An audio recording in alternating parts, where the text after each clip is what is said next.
Bruges, octobre 1897. Le pensionnat Saint-Lambert se dressait dans la brume matinale comme une forteresse de briques rouges, ses tours gothiques perçant le ciel gris de Flandre. Entre ces murs austères, 150 garçons de bonne famille suivaient une éducation stricte, sous l'œil vigilant des frères de la doctrine chrétienne. Bruges, October 1897. The St. Lambert boarding school stood in the morning mist like a fortress of red brick, its Gothic towers piercing the grey Flemish sky. Within its austere walls, 150 boys from good families received a strict education under the watchful eye of the Brothers of Christian Doctrine. Hercule Poirot, 16 ans, était assis à sa place habituelle au réfectoire, observant ses camarades avec cette attention particulière qui lui valait parfois des moqueries. Petit de taille mais d'une élégance déjà remarquable malgré l'uniforme réglementaire, il portait ses cheveux noirs soigneusement peignés et arborait une presque invisible fine moustache dont il était secrètement fier. Ce matin d'octobre allait changer le cours de sa vie. Hercule Poirot, 16 years old, sat in his usual place in the refectory, observing his classmates with that particular attention that sometimes earned him mockery. Small in stature but already remarkably elegant despite the regulation uniform, he wore his black hair carefully combed and sported an almost invisible fine moustache of which he was secretly proud. This October morning would change the course of his life. Le crime. Le frère directeur, Dom Anselme, fit irruption dans le réfectoire, le visage grave. Sa voix résonna dans le silence soudain. « Mes enfants, un incident très grave s'est produit cette nuit. Le bureau de l'économe a été cambriolé. La somme destinée aux bourses d'études des élèves méritants a disparu, 2000 francs belges. De plus, plusieurs objets de valeur appartenant à vos camarades ont été dérobés dans les dortoirs. » Un murmure d'inquiétude parcourut l'assemblée. Dom Anselme leva la main pour réclamer le silence. Brother Director Dom Anselme burst into the refectory, his face grave. His voice resonated in the sudden silence. My children, a very serious incident occurred last night. The bursar's office has been burglarized. The sum intended for merit scholarships has disappeared, 2,000 Belgian francs. Moreover, several valuable objects belonging to your classmates have been stolen from the dormitories. A murmur of concern ran through the assembly. Dom Anselme raised his hand to call for silence. La police a été alertée. L'inspecteur Van der Berg arrivera dans l'heure. En attendant, personne ne quitte l'établissement. Les cours sont suspendus. Hercule fronça les sourcils. Quelque chose dans cette annonce ne lui semblait pas cohérent, mais il ne parvenait pas encore à mettre le doigt dessus. The police have been alerted. Inspector Van der Berg will arrive within the hour. Until then, no one leaves the establishment. Classes are suspended. Hercule frowned. Something about this announcement didn't seem coherent to him, but he couldn't yet put his finger on it. L'enquête officielle. L'inspecteur Van der Berg était un homme corpulent au visage rougeau, qui parlait haut et fort. Il examina le bureau de l'économe, interrogea les frères, et conclut rapidement, l'affaire est claire. Le voleur connaissait les lieux. Il s'agit forcément d'un élève, probablement un interne des grandes classes. La serrure a été crochetée avec un outil improvisé, regardez ces marques. Et voyez cette fenêtre, elle donne directement sur la cour d'honneur.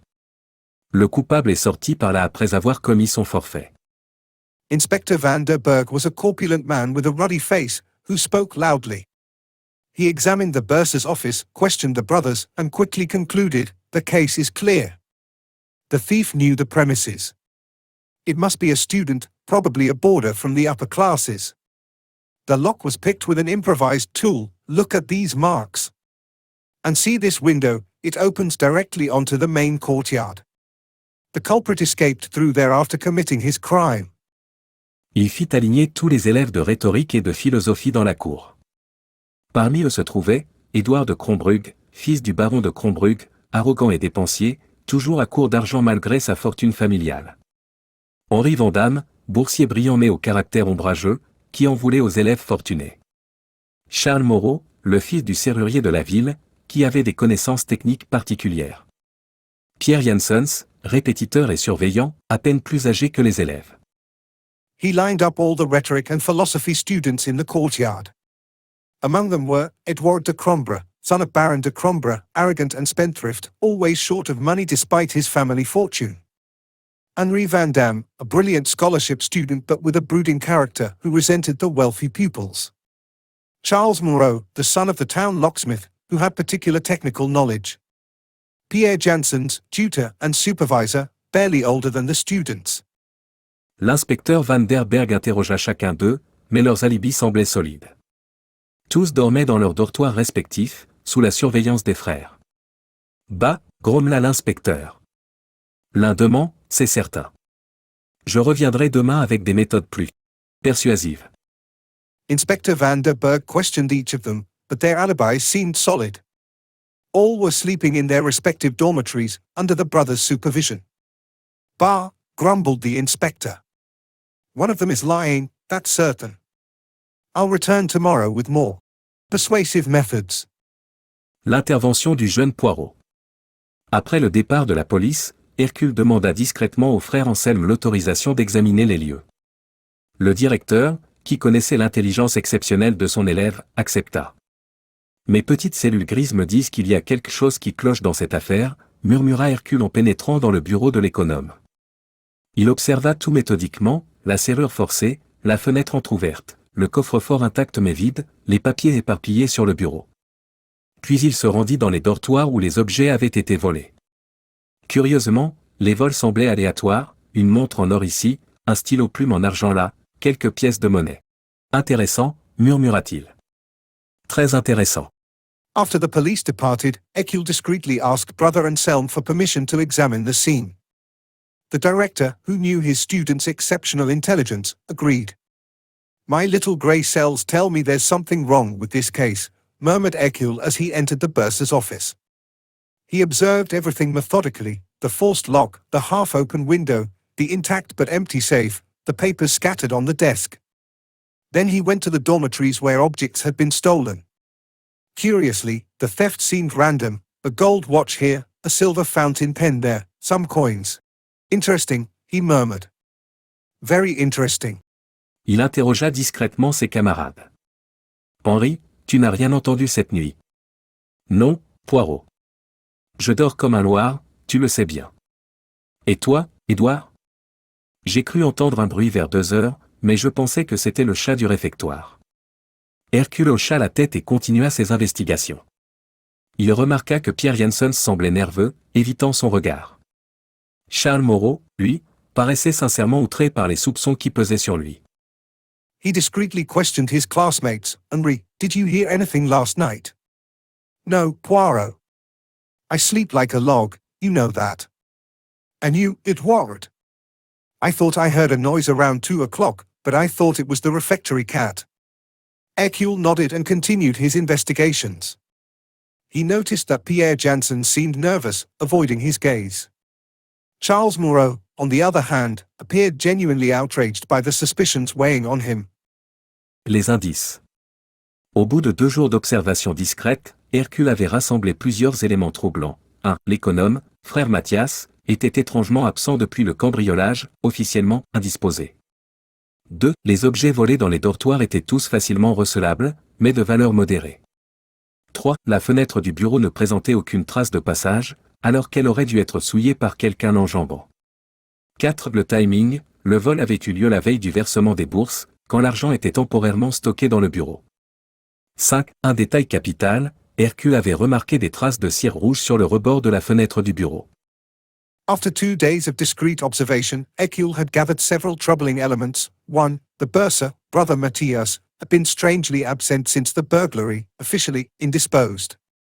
2. The objects stolen from the dormitories were all easily fenced, but of moderate value. 3. The office window showed no trace of passage, when it should have been soiled by someone climbing through it. 4. The timing, the theft had occurred the day before the scholarship disbursement, when the money was temporarily stored in the office. 5. A crucial detail, Hercule had noticed traces of red wax on the office window sill. La déduction. Le 3e soir, Hercule convoqua discrètement dans la bibliothèque d'Homme Anselme et les suspects principaux. L'inspecteur Van der Berg, rappelé par le directeur, assistait à la réunion avec un air sceptique. « Messieurs, commença Hercule d'une voix posée, cette affaire m'a beaucoup intrigué. Non pas par sa complexité, mais par sa simplicité apparente qui cachait en réalité une vérité plus subtile. Il se leva et commença à faire les 100 pas, les mains jointes dans le dos. L'inspecteur Van der Berg a conclu trop rapidement qu'il s'agissait d'un vol commis par un élève. Mais voyez-vous, plusieurs détails ne collaient pas avec cette théorie. On the third evening, Hercule discreetly summoned Dom and Selm and the main suspects to the library. Inspector Van der Berg, recalled by the director, attended the meeting with a skeptical air. Gentlemen, began Hercule in a composed voice, this case has greatly intrigued me. Not by its complexity, but by its apparent simplicity which actually concealed a more subtle truth. He stood up and began to pace, hands clasped behind his back. Inspector Van der Berg concluded too quickly that it was a theft committed by a student. But you see, several details didn't fit with this theory. Il s'arrêta devant la fenêtre. Premièrement, cette fenêtre soi-disant utilisée pour s'échapper. Elle donne sur la cour d'honneur, l'endroit le plus exposé du pensionnat. Quel voleur censé choisirait cette sortie alors qu'il existe tant d'autres passages discrets? Deuxièmement, les objets volés dans les dortoirs.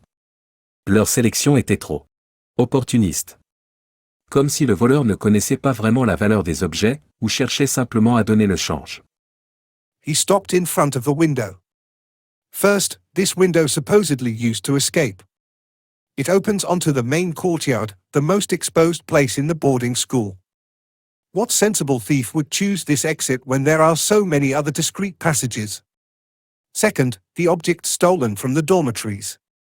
Their selection was too opportunistic. As if the thief didn't really know the value of the objects, or was simply trying to throw us off the scent.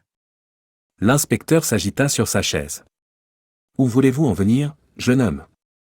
J'y viens, monsieur l'inspecteur.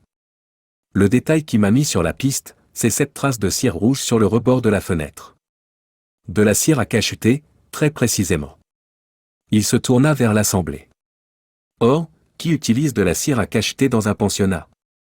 Qui scène la correspondance administrative? Pas n'importe quel frère.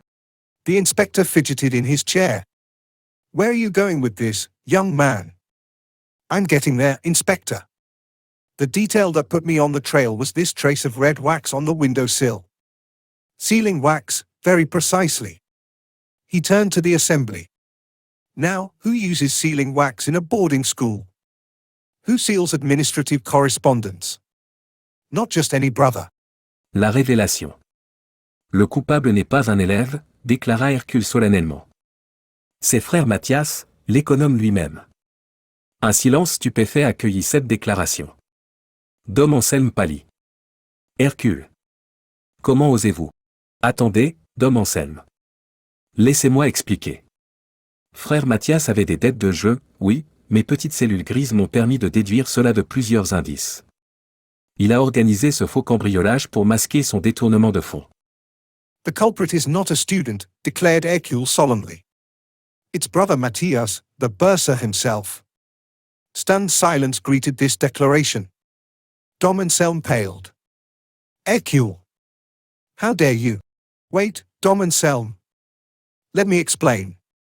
Brother Matthias had gambling debts. Yes, my little grey cells allowed me to deduce this from several clues. He organized this fake burglary to mask his embezzlement. Hercule poursuivit sa démonstration, il a forcé lui-même la serrure de son bureau, dispersé les papiers, entrouvert la fenêtre. Puis il a volé quelques objets dans les dortoirs pour faire croire à l'œuvre d'un élève. Mais il a commis plusieurs erreurs. Primo, il a utilisé sa cire à cacheter pour fixer quelque chose sur le rebord de la fenêtre, probablement une corde pour simuler une escalade. Mais il a oublié de nettoyer les traces. Secondo, il connaissait trop bien les habitudes du pensionnat. Les objets volés l'ont été dans des chambres dont il savait que les occupants avaient le sommeil lourd. Tertio, et c'est là le plus révélateur, il s'est trouvé malade juste après le crime, et a ainsi évité les questions et les regards inquisiteurs. L'inspecteur Van der Berg se leva brusquement. C'est une accusation très grave, jeune homme. Avez-vous des preuves? Hercule continued his demonstration. He forced the lock of his own office, scattered the papers, half-opened the window. Then he stole some objects from the dormitories to make it look like a student's work. But he made several mistakes. First, he used his sealing wax to fix something on the windowsill, probably a rope to simulate a climb. But he forgot to clean the traces. Second, he knew the boarding school's habits too well. The stolen objects were taken from rooms whose occupants he knew were heavy sleepers. Third, and this is the most revealing, he found himself sick just after the crime, thus avoiding questions and inquisitive looks. Inspector van der Berg stood up abruptly. That's a very serious accusation, young man. Do you have proof? Les preuves. Hercule sourit avec assurance. Mais bien sûr, monsieur l'inspecteur. Si vous voulez bien fouiller la cellule de frère Mathias, vous y trouverez l'argent volé, dissimulé dans un double fond de son prie-dieu. Quant aux objets dérobés dans les dortoirs, ils sont cachés dans le potager, enterrés près du 3e rang de choux, enveloppés dans un linge marqué des initiales du pensionnat. Hercule smiled confidently. But of course, Inspector.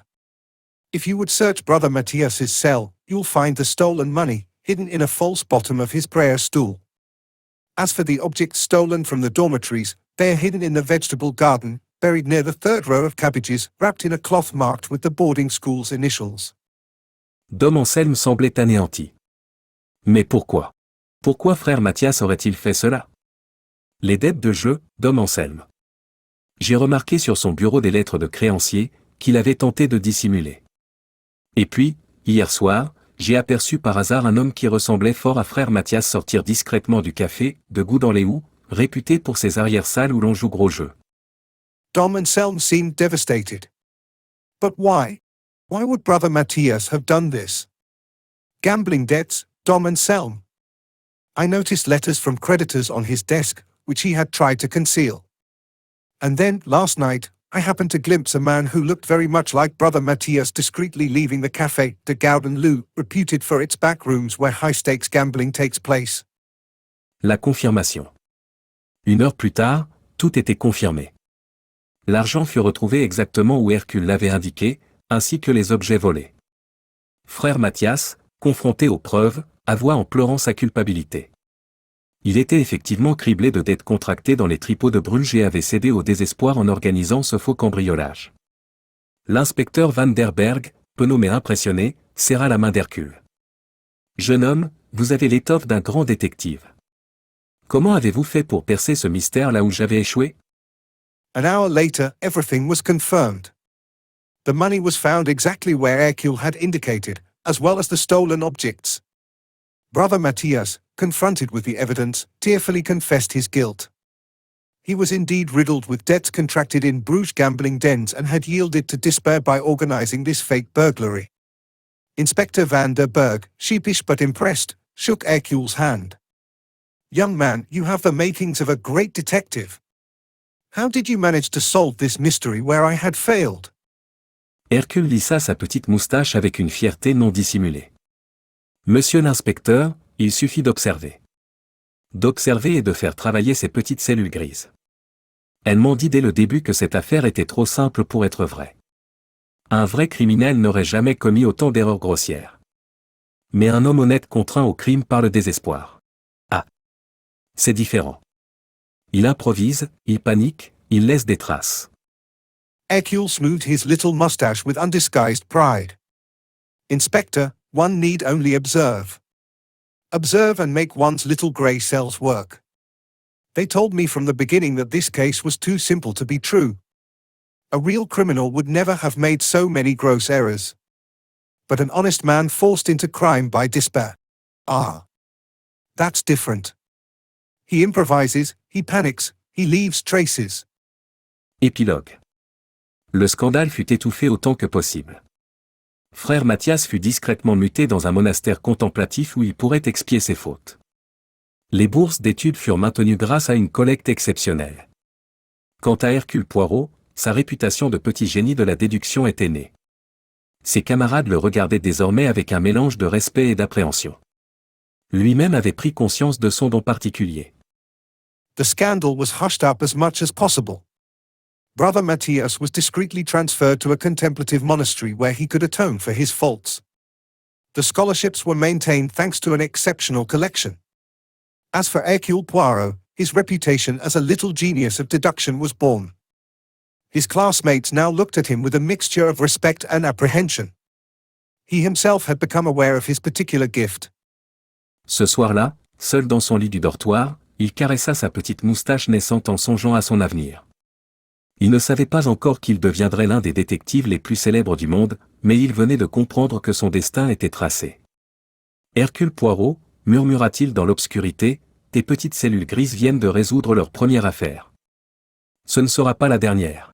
Et dans la nuit brugeoise, le vent d'automne semblait porter l'écho d'aventures futures, d'enquêtes extraordinaires, et de mystères qui n'attendaient que d'être élucidés par ce jeune homme extraordinaire qui venait de découvrir sa vocation. That evening, alone in his dormitory bed, he stroked his budding little mustache while thinking about his future. He didn't yet know that he would become one of the world's most famous detectives, but he had just understood that his destiny was set. Hercule Poirot, he murmured in the darkness, your little grey cells have just solved their first case. It won't be the last. And in the Bruges night, the autumn wind seemed to carry the echo of future adventures, extraordinary investigations, and mysteries that only awaited to be solved by this extraordinary young man who had just discovered his vocation.